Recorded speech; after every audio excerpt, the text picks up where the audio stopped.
Movie की starting scene में हम एक फॉरेस्ट को देखते हैं। वहीं पर हम एक हेलीकॉप्टर को देखते हैं जिसमें से एक शख्स बाहर आता है जिसका नाम माइकल मॉर्बियस होता है। मॉर्बियस एक केव के करीब जाता है और वो अपने हाथ पर एक कट लगा लेता है जिससे उसके हाथ से खून निकलने लगता है। उस खून की वजह से केव में जितने भी बैट्स होते हैं वो सब मॉर्बियस को चारों तरफ से घेर लेते हैं। इसके बाद ये सीन यहीं पर कट जाता है और अब हमें पास्ट का टाइम दिखाया जाता है।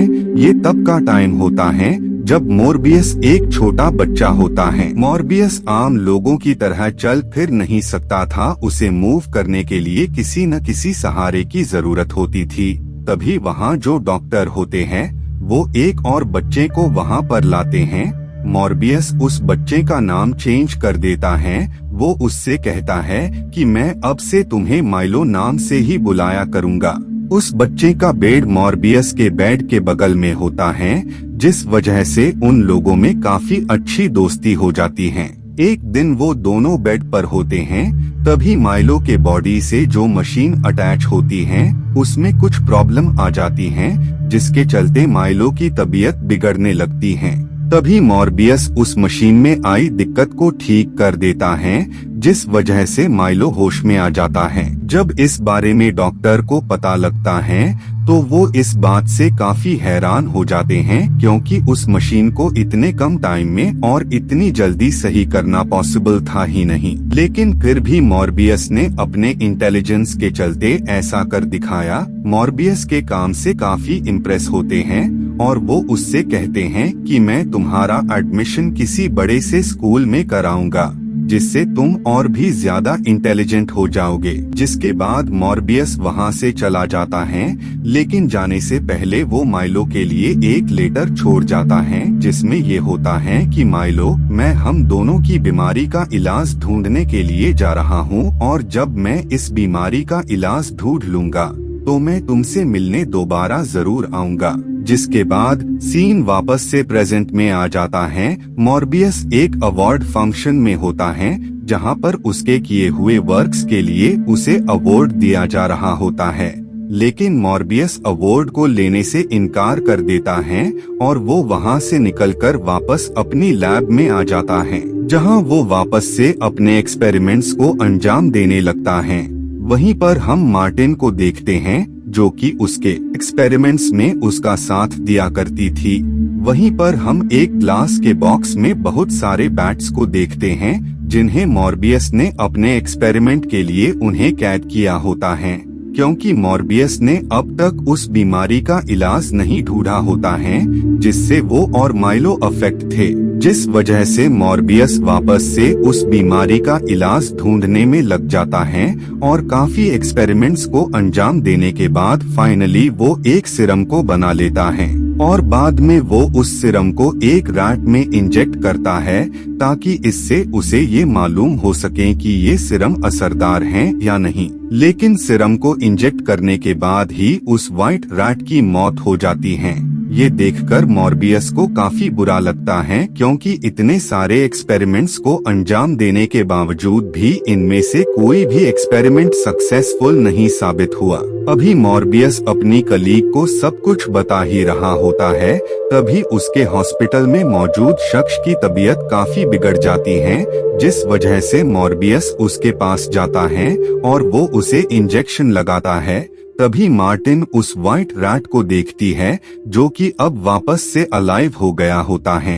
इसका मतलब ये होता है कि आखिरकार मॉर्बियस ने वो सिरम बना लिया जिससे वो और माइलो ठीक हो सकते थे। नेक्स्ट डे मॉर्बियस माइलो से मिलने जाता है। माइलो उसे इतने टाइम बाद देखकर काफी खुश हो जाता है और वो उससे कहता है कि मॉर्बियस, जैसा कि तुमने वादा किया था कि तुम इस बीमारी का इलाज जरूर ढूंढोगे, तो क्या तुम इसमें कामयाब हो गए? जिस बात पर मॉर्बियस उसे बताता है कि हाँ, मुझे इस बीमारी का इलाज मिल गया है और बहुत ही जल्द मैं तुम्हें उस सिरम की हेल्प से ठीक कर दूंगा। बाद में मॉर्बियस मार्टिन के साथ उस सिरम पर थोड़ा और काम करता है, जिसके बाद वो उस सिरम को मार्टिन को देता है और वो उससे कहता है कि तुम इसे बॉडी में इंजेक्ट करो। जिसके बाद मार्टिन उस सिरम को उसकी बॉडी में इंजेक्ट कर देती हैं, जिस वजह से मॉर्बियस की बॉडी में काफी तेजी से बदलाव आने लगते हैं। और जब वहां गार्ड आता है तो हम मॉर्बियस को देखते हैं जो कि उल्टा लटका होता है, बिल्कुल एक बैट की तरह। जिसके बाद मॉर्बियस उस पर अटैक कर उसे मार देता है, जिस वजह से वहां बाकी ऑफिसर्स भी आ जाते हैं और वो उसे मारने वाले होते हैं, जिसमें वो मार्टिन को भी धक्का देकर गिरा देते हैं। ये देखकर मॉर्बियस को काफी गुस्सा आता है और वो उन सब ऑफिसर्स पर अटैक कर देता है और अपनी पावर की हेल्प से वो जल्द ही उन सब ऑफिसर्स को मार देता है। बाद में जब मॉर्बियस अपने सेंसेस में वापस आता है तो वो ये सब देखकर काफी ज्यादा पैनिक होने लगता है, जिस वजह से वो FBI ऑफिसर्स को कॉल कर सब कुछ बता देता है। बाद में वहां पर FBI वाले आ जाते हैं। उस प्लेस पर उन्हें मार्टिन के अलावा कोई और शख्स अलाइव नहीं मिलता है। FBI वाले काफी हैरान होते हैं क्योंकि जिसने भी उन्हें मारा होता है उस शख्स ने मानो इनकी बॉडी से सारा का सारा खून निकाल लिया हो। मींस इन ऑफिसर्स की बॉडी में खून का एक कतरा भी नहीं होता है। इधर हम मॉर्बियस को देखते हैं जो कि काफी वीक महसूस कर रहा होता है और साथ ही उसकी ब्लड को पीने की क्रेविंग भी बढ़ती जा रही थी, जिस वजह से वो खुद को शांत करने के लिए आर्टिफिशियल ब्लड पीने लगता है जो कि उसने खुद ही बनाया होता है। खून को पीने के बाद ही मॉर्बियस के अंदर बहुत सारी पावर्स आ जाती हैं, जिससे वो पहले से भी ज्यादा अपने अंदर ताकत को महसूस कर पा रहा होता है।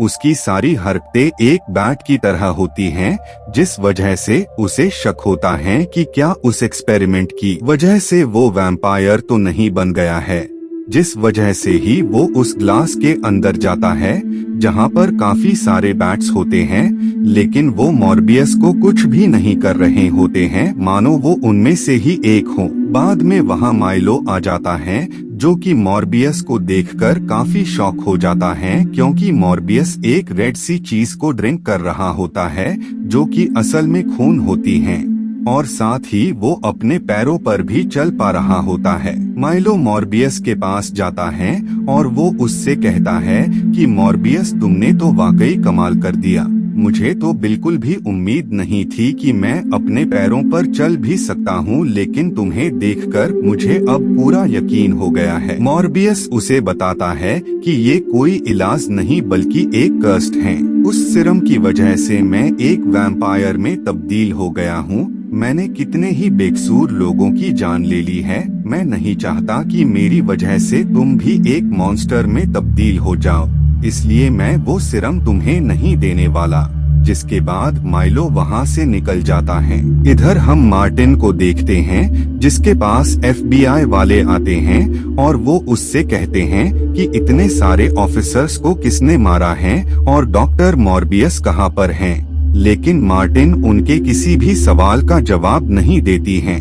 इधर हम नर्स को देखते हैं, तभी उस पर कोई शख्स हमला कर उसे मार देता है और जब ये मॉर्बियस देखता है तो वो काफी ज्यादा घबरा जाता है, जिस वजह से वो आर्टिफिशियल ब्लड को लेकर वहां से निकलने लगता है, क्योंकि उसे लग रहा होता है कि वैम्पायर उसकी बॉडी पर हावी होता जा रहा है। तभी वहां पर FBI वाले आ जाते हैं और वो मॉर्बियस को देखकर हैरान हो जाते हैं, क्योंकि मॉर्बियस अपने पैरों पर चल पा रहा होता है, जिस वजह से उन्हें मॉर्बियस पर शक होता है। और जब उन्हें नर्स की डेथ के बारे में पता लगता है तो उनका शक यकीन में बदल जाता है, जिस वजह से वो मॉर्बियस को अरेस्ट करने वाले होते हैं। तभी मॉर्बियस उन पर अटैक कर वहां से निकलने वाला होता है, लेकिन वेव्स की वजह से वो कमजोर पड़ जाता है, जिस वजह से FBI वाले उसे अरेस्ट कर प्रिजन में बंद कर देते हैं। जब माइलो को इसके बारे में पता लगता है तो वो उससे मिलने प्रिजन में आता है। वो मॉर्बियस से कहता है कि मैं तुम्हें जल्द ही प्रिजन से बाहर निकाल लूंगा, आखिर तुम मेरे दोस्त जो हो। जिसके बाद वो वहां से निकल जाता है। वहां पर हम एक बात को नोटिस करते हैं कि माइलो जिसे मूव करने के लिए सहारे की जरूरत होती थी, वो अब बिना किसी सहारे के चल पा रहा होता है, जब इसके बारे में मॉर्बियस को पता लगता है तो उसे शक हो जाता है कि माइलो ने भी उस सीरम को अपनी बॉडी में इंजेक्ट कर लिया है, जिस वजह से वो वैम्पायर में तब्दील हो जाता है और वो वहाँ से निकलकर माइलो के पास आ जाता है। वो उससे कहता है कि मैंने तुम्हें मना किया था, लेकिन इसके बावजूद भी तुमने मेरी बात नहीं मानी और उस सीरम को तुमने अपनी बॉडी में इंजेक्ट कर लिया। अब तुम भी एक शैतान बन जाओगे, बिल्कुल मेरी तरह। मॉर्बियस की बात सुनकर माइलो को काफी गुस्सा आ जाता है, जिस वजह से वो उस पर अटैक कर देता है, जिसके बाद ही उन लोगों के दरमियान फाइट स्टार्ट हो जाती है और वो दोनों ही एक दूसरे पर काफी अटैक्स कर रहे होते हैं। तभी वहाँ पर पुलिस आ जाती है, लेकिन माइलो उन लोगों पर अटैक कर उन्हें मार देता है, लेकिन मॉर्बियस उन्हें कोई भी नुकसान नहीं पहुंचाना चाहता था। तभी वहां पर माइलो आ जाता है और उसके साथ वेव्स भी आने लगती हैं, लेकिन इस बार मॉर्बियस उन वेव्स की हेल्प से उड़कर वहां से निकल जाता है।